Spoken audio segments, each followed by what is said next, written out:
It's the daily destructive offending that's infuriating residents in WA's north. Schools broken into, shops defaced, cars stolen and burnt in the bush. I think people in general are very frustrated because it seems like nothing's really working to, stem the offences that have occurred. The Kimberley has the highest rates of property crime anywhere in the state. Police say in every town there's a small group of youngsters responsible for a steady stream of burglaries, thefts and vandalism, mostly boys aged 10 to 16. These teenagers, who can't be identified for legal reasons, all have lengthy criminal records, starting with break and enters at around 10 years of age.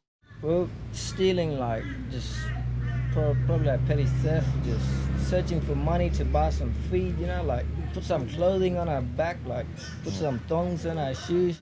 They say within criminal gangs, children are forced to steal for older teenagers. We're just probably around 10, 11.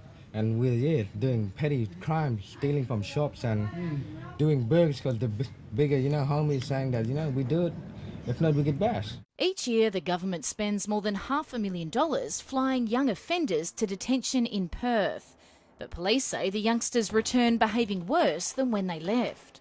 In my mind, that's a failure of the Kimberley, that our kids end up down there. Largely, the Kimberley kids are a reasonably unsophisticated cohort of criminals. They go down to Perth, they learn a new skill set, and they come back up into the Kimberley and wreak renewed havoc. Kimberley MP Josie Farah wants a residential facility for juvenile offenders to be set up in the Kimberley, similar to the out-bush models being run in the Northern Territory. They should just start up camps again and take every kid at bush who's doing crime and spend a weekend at bush. That'll stop most of the crime happening. The state government has spent $44 million over 4 years on services in the Pilbara and Kimberley aimed at keeping kids out of detention. But an evaluation of the program has found reoffending rates actually increased over that time. WA's Corrective Services Minister declined to be interviewed, but his office has confirmed the program will continue with reduced funding over the next couple of years. Erin Park, ABC News, Broome.